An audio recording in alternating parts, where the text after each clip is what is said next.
United states TikTok को ban करना चाहते हैं। वो लोग कहते हैं कि टिकटॉक चाइनीज़ स्पाईवेयर है जो कि अमेरिकन्स की प्राइवेसी और ज़िंदगी पर नज़र रखता है। और यहाँ पे बात में सच्चाई तो है।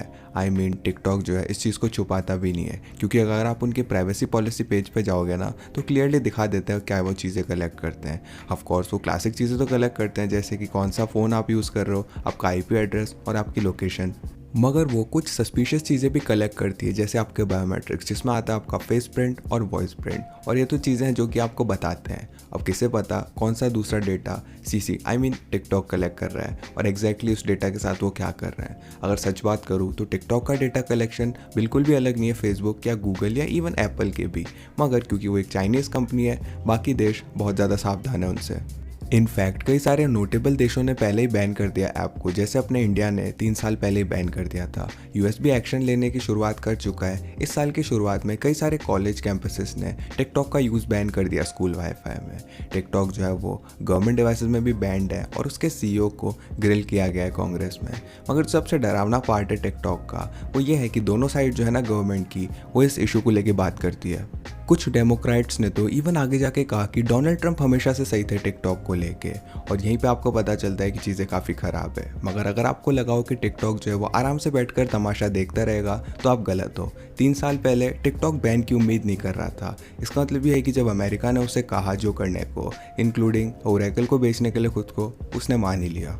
मगर इस बार ऐसा लगता है उनके पास काफ़ी सारा टाइम था और उन्होंने पहले से ही 3 फेज़ का प्लान बना लिया है। वो करंटली काम कर रहे हैं तीसरे फेज़ में इस प्लान के, जो कि सबसे ज़्यादा ईविल है, क्योंकि एसेंशियली वो कई सारे अमेरिकन्स को खरीद रहे हैं। तो मुझे ज्वाइन करो और हम एक्सप्लोर करेंगे टिकटॉक का स्नीकी तरीका, किस तरह से वो बैन होने से बच रहा है।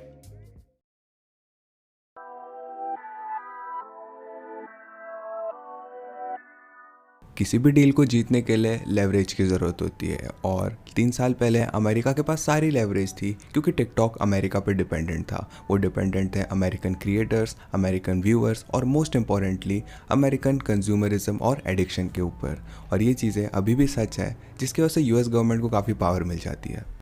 टिकटॉक को अगर इस डिपेंडेंसी को ख़त्म करना है तो सबसे आसान तरीका होगा कि वो इंश्योर करे कि यूएस जो है वो टिकटॉक पे डिपेंडेंट हो। सबसे पहला कदम है इस चीज़ को रियलिटी बनाने का, वो ये है कि अमेरिकन इकोनॉमी को आगे बढ़ाना टिकटॉक एड्स को लॉन्च करके 2020 के जून में। सच बात करें तो टिकटॉक एड्स की यूजेज जो है अभी भी काफ़ी कम है। ज़्यादातर ब्रांड्स उस कचरा कंटेंट में इन्वॉल्व भी नहीं होना चाहते। मगर कई सारे ड्रॉप शिपर्स और ई कॉमर्स गुरु ने पहले इस चीज़ को काम पे लगा दिया और काफ़ी रेवेन्यू भी लेके आते हैं। इनफैक्ट टिकटॉक एक्सपेक्टेड है कि वो $8.75 बिलियन का रेवेन्यू इस साल लेके आएगा और $11 बिलियन का रेवेन्यू अगले साल लाएगा सिर्फ यूएस से। मगर एक मिनट यार, क्या ये चीज़ जो है वो टिकटॉक को और ज़्यादा डिपेंडेंट नहीं बनाती यूएस में? हाँ, पहली झलक में तो ऐसा ही लगता है, मगर ये सच नहीं है। सबसे पहले तो टिकटॉक की पेरेंट कंपनी ByteDance $80 बिलियन का रेवेन्यू लेके आई थी लास्ट ईयर। तो जो रेवेन्यू है टिकटॉक से, वो भी यूएस का, वो भी सिर्फ 10% है। मगर फिर भी 10% कोई ख़राब अमाउंट तो नहीं है, राइट? ये चीज़ तो सही है, जब तक आपको ये कंसिडर नहीं करना होगा कि ByteDance एक्चुअली $7 बिलियन गंवा चुका है टिकटॉक को चला के। तो फाइनेंशियली बात करें तो ByteDance जो है वो खुश होगा टिकटॉक के बिना। इनफैक्ट उन्हें और अच्छा लगेगा। मगर इसका मतलब ये नहीं कि ByteDance चाहता है कि टिकटॉक को वो लूज़ कर दे, मगर वो किसी भी तरह से इस रेवेन्यू पे डिपेंडेंट नहीं है। मगर आपको पता है कौन डिपेंडेंट है टिकटॉक के ऊपर?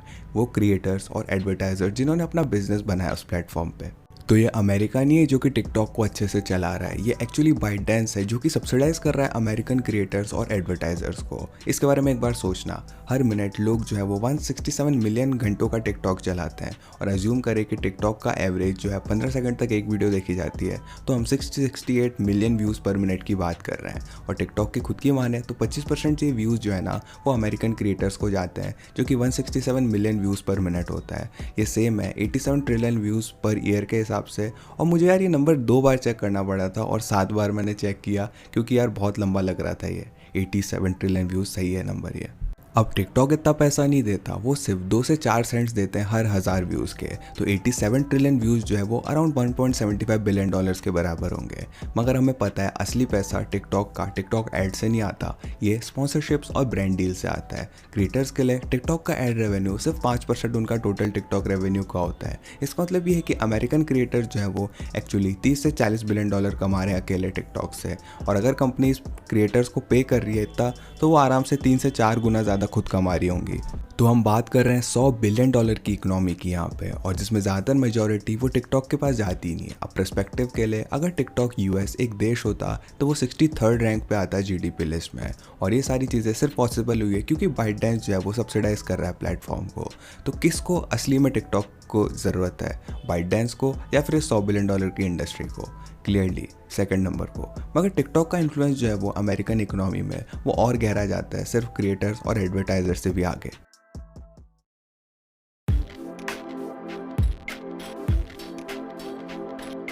टिकटॉक ने क्लियरली एक थ्राइविंग सोशल मीडिया इकोनॉमी बनाई है यूएस में। मगर जैसा कि हमने पहले ही बात कर ली थी, जो प्राइमरी जो है इसमें छोटे बिजनेसेस और इंडिविजुअल क्रिएटर्स हैं। जो एप्पल्स और कोको कोलाज है दुनिया के, वो इन्वॉल्व ही नहीं होना चाहते इस चीज़ में। एक तरफ तो ये काफ़ी अच्छी चीज़ है। बाइटडांस आर्ग्यू कर सकता है कि टिकटॉक के बैन की वजह से छोटे बिजनेस ओनर्स जैसे ये है उसको दिक्कत होगी। आई मीन क्या आप सच में इसका बिजनेस को ख़त्म करना चाहते हो? ऑफकोर्स नहीं करना चाहोगे, मगर सिंपैथी भी यार एक हद तक ही जाती है ना। तो अगर आपको कांग्रेस को अपनी साइड रखना है तो आपको पैसे की ज़रूरत है। अब जो सीसी आई मीन बाइटडांस है उसके पास काफ़ी सारा कैश है, मगर इसमें कोई भी चांस नहीं है कि वो सीधे ही कांग्रेस को रिश्वत दे सकें।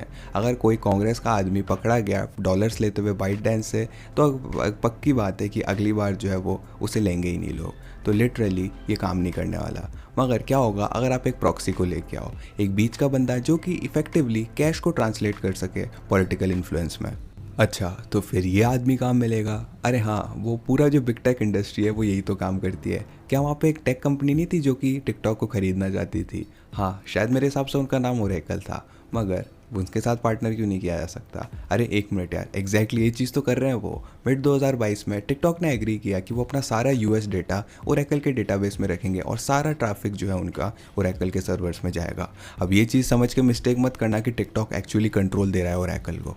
वो खुद भी कंटिन्यू करेंगे बैकअप्स को स्टोर करना, क्योंकि वो नहीं चाहते कि वो आपके डेटा का एक्सेस लूज़ करे। आई मीन यार, वो आपको आपके डेटा का एक्सेस लूज़ होने ना दें। ये ओरेकल नहीं है जो कि उनके साथ पार्टनर कर रहा है। उन्होंने $800 मिलियन के क्लाउड सर्विसेज खरीद लिए गूगल से, और उन्होंने माइक्रोसॉफ्ट से भी पार्टनरशिप करी है एआई प्रोजेक्ट में, और वो शॉपिफाई को टिकटॉक में इंटीग्रेट कर रहे हैं। ये सारी पार्टनरशिप जो है वो 2 गोल्स को पूरा करती हैं टिकटॉक के लिए। सबसे पहले तो वो लोग टिकटॉक का साथ दे के कह सकते हैं कि वो सारा डेटा उन कंपनीज़ में स्टोर कर रहे हैं, एटलीस्ट वो डेटा जो कि ओरेकल के सर्वर में स्टोर्ड है अमेरिका में। और दूसरी चीज़, ये कंपनी जो है वो अपने कनेक्शंस के साथ काम कर सकती है कांग्रेस में, और कह सकती है कि टिकटॉक पे थोड़ी डील दे देना, क्योंकि टिकटॉक तो हमारा पार्टनर और कस्टमर है। ये खुद में ही काफ़ी बड़ा केस हो जाता है टिकटॉक के लिए, मगर ये और अच्छा हो जाता है। टिकटॉक आगे जाके आर्ग्यू कर सकता है कि वो बड़े अमेरिकन बिजनेसेस को सपोर्ट कर रहा है और एआई को आगे बढ़ा रहा है डेवलपमेंट में माइक्रोसॉफ्ट के साथ मिलकर। रियलिटी की बात करें, जो सारी चीज़ें वो कर रहे हैं वो ये है कि सपोर्ट खरीद रहे हैं इन बिग टेक कंपनीज से, मगर बिजनेसेस को खरीदना फेज 2 है टिकटॉक के ग्रैंड प्लान का। जो असली पावर आती है वो है लोगों को खरीद कर, और यही एग्जैक्टली कर रहे हैं वो अब।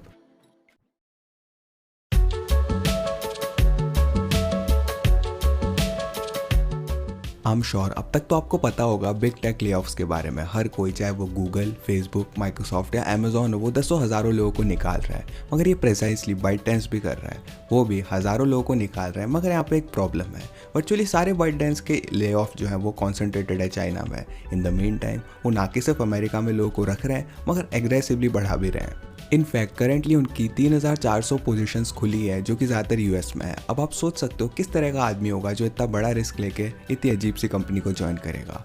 वेल आंसर है वर्चुअली हर कोई, अगर पैसा अच्छा मिले तो।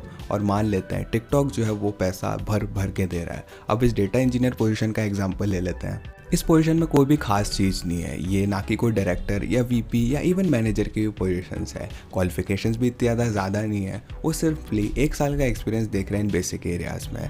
हर तरफ से ये regular old entry level position है, जब तक कि आप कॉम्पनसेशन को नहीं देखो। Up to $2.5 lakh base salary है, और जब आप स्टॉक कॉम्पनसेशन और बोनसेस जोड़ोगे आपको $3 लाख से $4 लाख देखने को मिलेंगे एंट्री लेवल डेटा इंजीनियर की पोजीशन में। अब एक और पे नज़र डाल लेते हैं, ये है डेटा साइंटिस्ट की पोजीशन का, जिसमें 3 साल का एक्सपीरियंस चाहिए। अब कॉन्टेक्स्ट के लिए देख लेते हैं गूगल इस चीज़ का कितना पैसा दे रहा है। एंट्री लेवल डेटा साइंटिस्ट के लिए वो $1,80,000 देते हैं, और ये काफ़ी बड़ी सैलरी है और सबसे अच्छा ऑफर है जो आपको मिल सकता है। मगर टिकटॉक का मिनिमम बेस जो है ना, वो गूगल के टोटल कॉम्पनसेशन से ज़्यादा है। अगेन अगर आप स्टॉक और बोनस को जोड़ लेते हो तो आपको $3 लाख से $3.5 लाख जो है वो एंट्री लेवल पोजीशन में मिलेंगे। इस चीज़ को सुन के आम श्योर आप लोग सोच रहे होंगे कि टिकटॉक जो है वो आखिर एक्चुअल सीनियर पोजीशन को कितना पैसा देता होगा। Well, actual senior product manager की पोजीशन में टिकटॉक बेस $4 लाख का दे रहा है। और इसे पर्सपेक्टिव में लाएं तो इवन गूगल के डायरेक्टर्स को भी $90,000 कम मिलते हैं इस बेस से। और टिकटॉक जो है वो इन रैंडम रेंजेस को पोस्ट नहीं कर रहा, वो एक्चुअली आगे जाके ऑफर्स दे रहे हैं लोगों को। इस आदमी का एग्जांपल ले लेते हैं जो कि पहले से $3,45,000 कमा रहा था फेसबुक में। टिकटॉक ने इसको ऑफर दे दिया $5,25,000 का। अब देखो यहाँ पे सच्चाई की बात करें ना तो इसमें कोई भी चीज़ नहीं है कि टिकटॉक एक्चुअली इस पर्सन के काम को वैल्यू दे रहा है कि वो $500,000 पर ईयर पैसा दे। वो लिटरली किसी को चाइना में पैसा दे सकते हैं इसका 10 गुना कम, और उन्हें 9 से 9 के सुबह से रात तक 6 दिन हफ्ते में काम करवा सकते हैं। मगर इसके बावजूद टिकटॉक जो है वो एक्चुअली चाइना से लोगों को हटा रहा है और अमेरिकन लोगों को ले रहा है जो कि 5 से 10 गुना महंगे हैं। आप पूछ सकते हो ऐसा क्यों है? वेल, सारी चीज़ें ऑप्टिक पे आती है।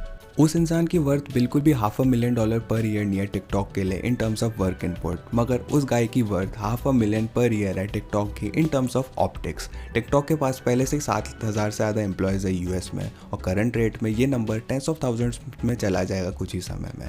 इस तरह से जब कांग्रेस फाइनली एक्शन लेने वाली होगी बैन की 6 या 12 महीनों के बीच में, टिकटॉक कॉन्फिडेंटली आके कांग्रेस को ये बात कह सकता है, यो हम लोग प्रो अमेरिकन है, हम literally tens of thousands of American को एम्प्लॉय कर रहे हैं और सैलरीज दे रहे हैं 1.5 से 2 गुना ज़्यादा जितनी की गूगल देता है। क्या आप सच में इस चीज़ को बंद करवाना चाहते हो? और यही चीज़ है टिकटॉक का ट्रम्प कार्ड। कांग्रेस हो सकता है कह दे कि कई सारे टीम्स और उनके छोटे इन्फ्लुएंसर बिजनेस की वजह से कोई फ़र्क नहीं पड़ेगा, मगर वो ये नहीं कह सकते tens of thousands of real tech jobs की जो कि अमेरिकन की चली जाएंगी, और इसी की वजह से टिकटॉक जो है वो कभी भी बैन नहीं होगा। क्लियरली टिकटॉक ने अपने कार्ड्स बहुत ज़्यादा स्मार्ट तरीके से खेले हैं और एटलीस्ट कुछ समय के लिए तो वो कहीं नहीं जाने वाले, मगर ये सेम चीज़ शॉर्ट फॉर्म कंटेंट के लिए नहीं कही जा सकती। इस वीडियो को देखना और ज़्यादा जानने के लिए। तब तक के लिए मैं हूँ चिरंजीव, मैं मिलता हूँ आपसे अगली वीडियो में।